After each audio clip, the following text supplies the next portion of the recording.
अस्सलामुअलैकुम students. I hope कि आप सब लोग बहुत मज़े में होंगे और ऑनलाइन क्लासेस को एंजॉय कर रहे होंगे अपने घर से।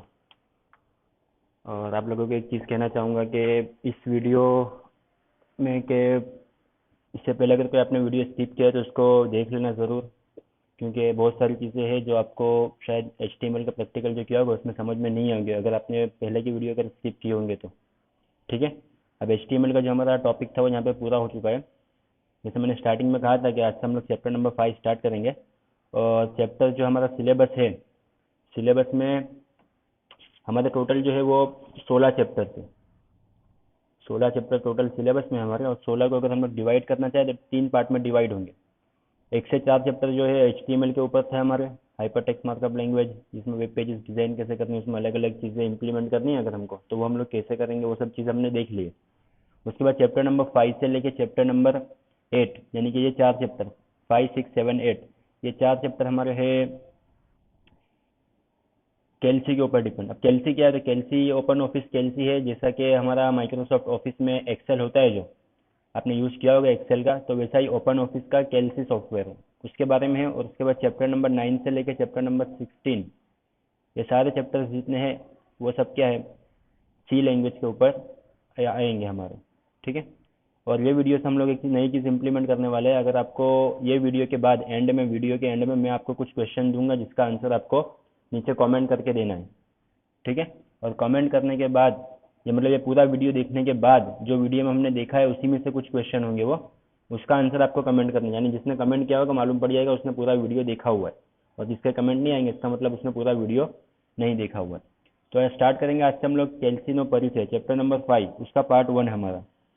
तो बेसिकली कैल्सी है क्या, तो कैल्सी आप देख सकते हो अपनी स्क्रीन के ऊपर कि कैल्सी जो है उसका बेसिक इंटरफेस कैसा रहेगा, दिखने में कैसा है सॉफ्टवेयर वो। तो जो हमारा माइक्रोसॉफ्ट ऑफिस का एक्सेल है, सेम बिल्कुल वैसा ही सॉफ्टवेयर है, बट नाम अलग है। ओपन ऑफिस कंपनी का है ये, इसका नाम है कैल्सी, CALC।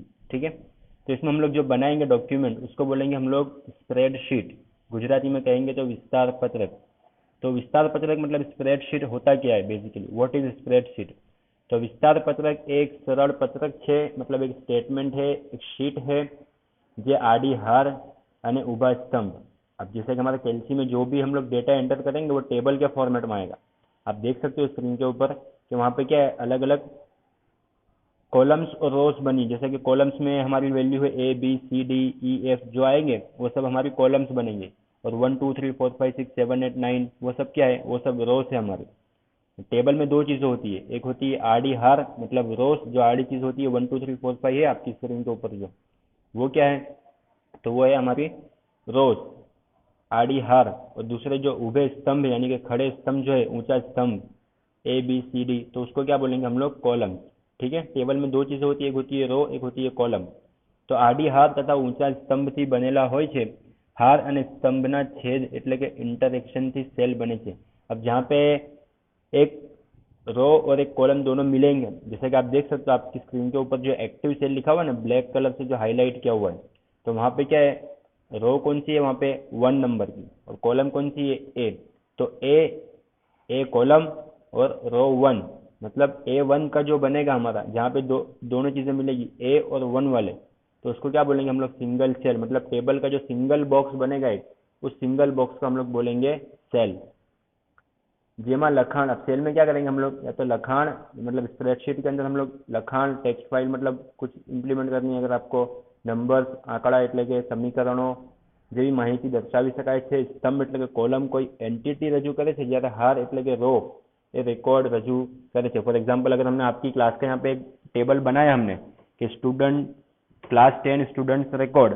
अब रिकॉर्ड में क्या क्या आएगा, कॉलम के जो हेडिंग आएंगे उसमें आएगा स्टूडेंट का रोल नंबर, उसका नेम, उसकी उसका मोबाइल नंबर, उसकी ईमेल आईडी, उसका एड्रेस। ठीक है, अलग अलग कॉलम्स बनेगी यहाँ पे। और रोज में क्या होगा, रोज में सबकी एंट्री होती जाएगी भाई, जैसा कि रोल नंबर 1, उसका नाम है ABC, उसका मोबाइल नंबर है ये, और उसकी ईमेल आईडी है ये। ठीक है, तो अब आड़ी आड़ी लाइन, एक सिंगल आड़ी लाइन को आप पकड़ लोगे तो उसको बोलेंगे हम सिंगल रिकॉर्ड। ठीक है, आड़ी लाइन पूरी एक पकड़ लेंगे तो उसमें क्या है, पूरा रोल नंबर एक की जितनी डिटेल है वो सब आएगी। और पूरी एक कॉलम को पकड़ेंगे तो वो क्या बनेगी, हमारी एंटिटी। टेबल में एंटिटी मतलब क्या, टेबल में एंटिटी मतलब वो टेबल के अंदर कौन सी चीज़ें है, उसमें मोबाइल नंबर भी है, रोल नंबर भी है, एड्रेस भी है, ठीक है। तो एक पूरी कॉलम, क्या है, रोल नंबर की है, एक पूरी कॉलम मोबाइल नंबर की है, एक पूरी कॉलम स्टूडेंट के नेम की है। तो सिंगल कॉलम का आप उठा लोगे, अगर जैसे कि नाम वाली कॉलम को हमने उठा लिया तो उसका हेडिंग क्या है, स्टूडेंट नेम, तो वो क्या है, टेबल की एंटिटी, जिसको हम लोग बोलेंगे कॉलम। हार तथा स्तंभना समूहने वर्कशीट કહેવામાં આવે છે। अब पूरी हम लोग इसे टेबल को मिला देंगे, पूरा हमने 50 स्टूडेंट है, अगर स्टैंडर्ड 10 के अंदर हमने 50 और 50 की एंट्री कर दी हमारे टेबल के अंदर, तो पूरा जो 50 स्टूडेंट का जो डेटा है उसको हम लोग बोलेंगे वर्कशीट। क्या बोलेंगे, वर्कशीट। आगे बढ़ेंगे तो वर्कबुक ए वर्कशीटનો समूह કહેવાય છે। अब मल्टीपल वर्कबुक्स को हम लोग ऐसे मिला देंगे, अगर जैसे कि आप देख सकते हो स्क्रीन पर नीचे शीट 1, शीट 2 और शीट 3 ऐसा दिया हुआ है, जिसके ऊपर लिखा हुआ है शीट टैब, ठीक है। तो शीट 1 में आपने ले लिया स्टैंडर्ड 10 का डेटा, शीट 2 में आपने ले लिया स्टैंडर्ड 11 का डेटा, और शीट 3 में आपने ले लिया स्टैंडर्ड 12 का डेटा, ठीक है। तो ऐसे मल्टीपल यानी कि 3 वर्कबुक को हमने मिला दिया तो क्या बनेगी, 3 वर्कशीट को मिला दिया तो क्या बनेगी, एक सिंगल वर्कबुक। तो वर्कबुक એ વર્કશીટનો સમૂહ કહેવાય છે। સામાન્ય રીતે એક વર્કબુકમાં 3 વર્કशीट पूर्व निर्धारित રીતે જોવા મળે છે। मतलब अगर आप जैसे ही कैलसी स्टार्ट करोगे और आपने एक वर्कबुक स्टार्ट किया तो उसमें पहले से 3 वर्कशीट अलग अलग होगी, ठीक है। अगर आपको उसमें से कुछ निकालनी है, कम करनी है या कुछ नई ऐड करनी है तो आप वो सिंपली अपने हिसाब से ऐड भी कर सकते हो। यानी बीजी वर्कशीट जरूर मुजब उमेरी शकाय છે।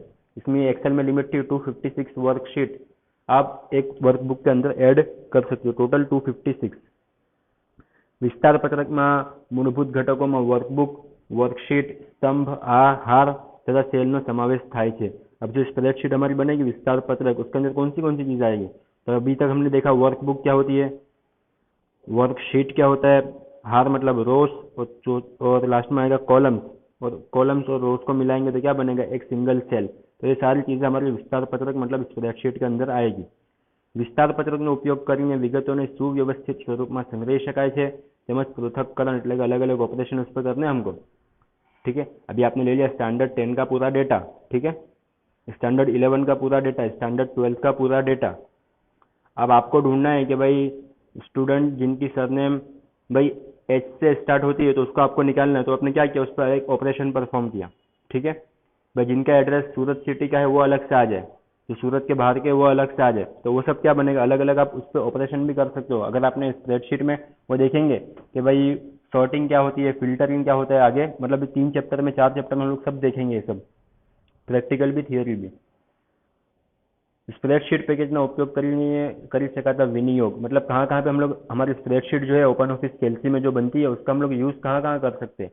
तो स्प्रेडशीट પેકેજનો ઉપયોગ કરીને માહિતી પત્રકો એટલે કે ઇન્ફોર્મેશન લેટર તૈયાર કરવામાં, नाણાકીय અને हिसाबी दस्तावेजના व्यवस्थापનમાં, आपको कुछ फाइनेंशियली कुछ हिसाब किताब रखना है अपना, तो उसके लिए भी आप स्प्रेडशीट का यूज़ कर सकते हो।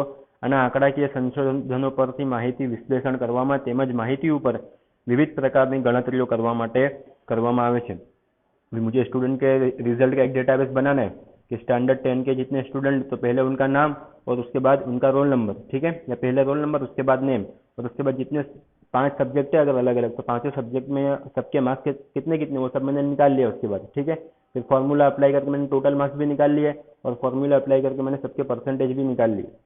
जैसे अलग अलग अगर आंकड़ा की माहिती है तो उस पर आप अलग अलग ऑपरेशन भी कर सकते हो। अब परसेंटेज निकालने के बाद मुझे देखना है भाई जिसके परसेंटेज 70+ है उसको अलग से मुझे देखना है, तो मैं फिल्टर का यहाँ पे यूज़ कर सकता हूँ या सॉर्टिंग का भी यूज़ कर सकता हूँ, अगर नाम के हिसाब से मुझे सॉर्टिंग करना है तो।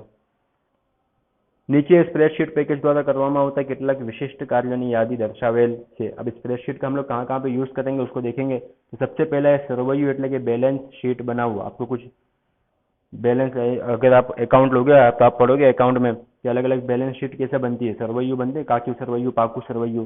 तो નાણાકીય સ્થિતિમાં પત્રકો અને લાક્ષણિક એકાઉન્ટ ફોર્મેટમાં સારાંશના પત્રકો તૈયાર કરવા માટે સ્પ્રેડશીટનો ઉપયોગ કરી શકાય।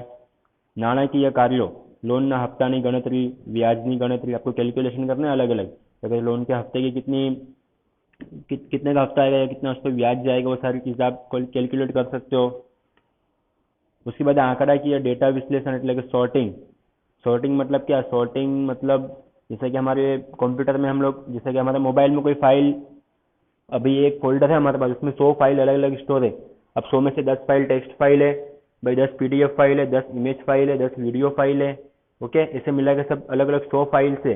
अब मुझे देखना है भाई, सबसे पहले पीडीएफ की 10 फाइल जो है वो सबसे ऊपर पहले 10 में आ जाए, उसके बाद इमेज की 10 फाइल उसके नीचे आ जाए, उसके बाद वीडियो की 10 फाइल उसके नीचे आ जाए। तो मैं क्या करूँगा, पूरा सब सिलेक्ट करूँगा, 100 फाइल को सिलेक्ट ऑल करके, उसके बाद सॉर्ट पे जाऊँगा और सॉर्ट पे क्या करूँगा, टाइप। टाइप होगा मतलब फाइल टाइप के हिसाब से वो सॉर्टिंग हो जाएगा। मतलब पहले 10 पीडी मतलब 100 में 10 पीडीएफ फाइल है अलग अलग, तो वो 10 पीडीएफ फाइल एक के बाद एक आ जाएगी। उसके बाद 10 इमेज फाइल, फिर वीडियो फाइल, फिर टेक्स्ट फाइल, फिर पीडीएफ फाइल, फिर जेपीईजी फाइल। तो ऐसे अलग अलग सॉर्टिंग कर सकते हो आप। જેમ કે મધ્યસ્થ અને સંભાવના વગેરેની ગણતરી, उसके बाद પરિણામ વિશ્લેષણ અને મેરિટની યાદી બનાવવા માટે परीक्षाओं જેવી કેટલીક પ્રવૃત્તિઓના પરિણામની ગણતરી। मैंने कहा ना अभी कि मुझे स्टूडेंट के रिजल्ट का एक डेटाबेस बनाना है, एक टेबल बनाना है, तो वो भी मैं इसमें कर सकता हूँ। सॉर्टिंग, क्रमबद्ध गोठवणी તેમજ ફિલ્ટરિંગ એટલે કોઈ ચોક્કસ ધોરણ આધારિત પરિણામો वगैरह वगैरह। अंगत कार्य मतलब आपको कुछ अपना पर्सनल काम करना है, जैसा कि વજનનું વ્યક્તિગત રીતે નિયંત્રણ, વિવિધ પ્રવૃત્તિઓ, वस्तुओं અને ઘટનાઓની યાદીનું संचालन। मतलब आपको आपकी कुछ इन्फॉर्मेशन भी अपने स्टोर करनी है उसमें, तो आप अपने हिसाब से भी उसको डिजाइन कर सकते हो, अपना डेटा अपने हिसाब से उसमें एंटर भी कर सकते हो। ठीक है। अब बेसिक इंटरफेस जो होता है ओपन ऑफिस कैल्सी का, उसमें अलग अलग बार्स मिलेंगे आपको। जैसा कि सबसे ऊपर है टाइटल बार, आप देख सकते हो वहाँ पे क्या होगा, जो हमारी फाइल का नाम होगा सबसे पहले वो आएगा। जैसा कि यहाँ पे अनटाइटल्ड 1 लिखा हुआ है, अगर आप जैसे ही ओपन ऑफिस कैल्सी स्टार्ट करोगे तो फाइल जो ओपन होगी उसका नाम क्या होगा, बाय डिफॉल्ट अनटाइटल्ड 1। आपको उसको सेव करना पड़ेगा। अगर आपने नाम दिया उसको कैल्सी 1 करके, ठीक है, तो वो क्या होगा, अनटाइटल्ड 1 जो है वहाँ पे कैल्सी 1 आ जाएगा। और उसके बाद ओपन ऑफिस .org कैल्सी, यानी कि जो सॉफ्टवेयर हमने ओपन किया हुआ है उसका नाम आएगा वहाँ पे। उसके बाद है मेन्यू बार। मेन्यू बार में क्या क्या आएगा, तो मेन्यू बार में जितने अलग अलग मेन्यूज है, जैसे कि file, edit, view, insert, format, tools, data, Windows, help, ये सब मेन्यूज वहाँ पे आपको दिखेंगे, जिसमें अलग अलग आपको कोई चीज़ इसमें इंसर्ट करनी है तो आप इंसर्ट मेन्यू का यूज़ करोगे। आपको अगर व्यू के हिसाब से कुछ चेंजेस करने हैं तो आप उसके हिसाब से चेंजेस करोगे। आपको फाइल के ऊपर कोई ऑपरेशन परफॉर्म करना है, फाइल को क्लोज करना, नई फाइल ओपन करनी है, फाइल को सेव करनी है, सेव एज करना है, तो उसके लिए फाइल मेन्यू भी है। उसके बाद standard tool bar. Standard tool bar में क्या होगा, उसमें अलग अलग आपको ऑपरेशन, जैसा कि प्रिंटिंग के लिए या कट पेस्ट के लिए, या अगर आपको आलेख इंसर्ट करना है तो वो सब चीज़ें आप उसमें कर सकते हो। उसमें अलग अलग आपको ऑप्शंस मिल जाएंगे। उसके नीचे आएगा formatting tool bar. Formatting tool bar मतलब अगर हमने कुछ कंटेंट जो भी लिखा हुआ है उसके ऊपर हमको डिजाइनिंग करनी है, कुछ उसको कलर देना है, या उसके बैकग्राउंड में कलर सेट करना है, उसमें बॉर्डर देनी है हमको, फॉन्ट की साइज बड़ी या छोटी करनी है हमको, फॉन्ट के नीचे अंडरलाइन देनी है, तो वो सब चीज़ें हम लोग फॉर्मेटिंग टूल बार का यूज़ करके करेंगे।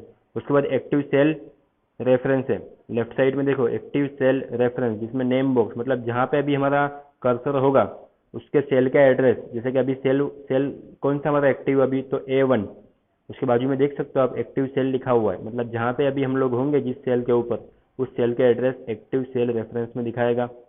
उसके बाजू में आपको दिखेगा फॉर्मूला बार। फॉर्मूला बार मतलब क्या, फॉर्मूला बार मतलब अगर आपको कोई फॉर्मूला मतलब सूत्र अप्लाई करना है तो आप उसको यहाँ पे टाइप करोगे।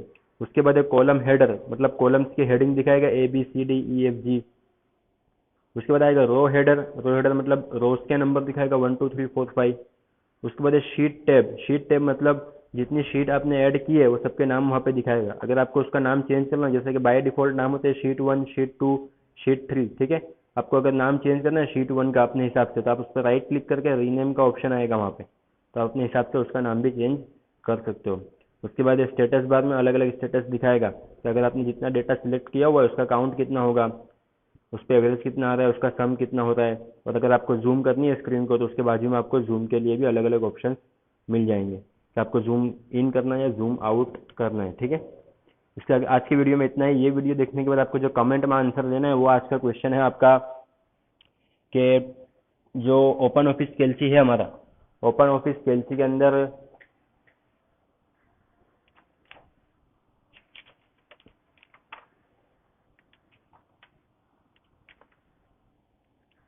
ओपन ऑफिस कैल्सी के अंदर जो है हमारा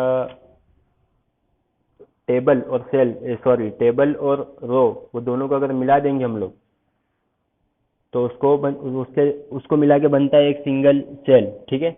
और जहाँ पे जो सेल पे अभी हमारा कर्सर होगा उसको क्या बोलेंगे हम लोग, उस सेल का नाम क्या देंगे हम लोग, जैसा मैंने दिखाया था अभी आपको इस वीडियो के अंदर, इस लास्ट वाली इमेज के अंदर।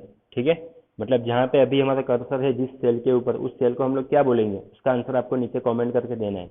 और ये वीडियो देखने के बाद आपको ऑनलाइन टेस्ट देनी है, जिसके लिंक आपके व्हाट्सएप ग्रुप में आपको मिल जाएगी। ठीक है, मिलते हैं अगले वीडियो में।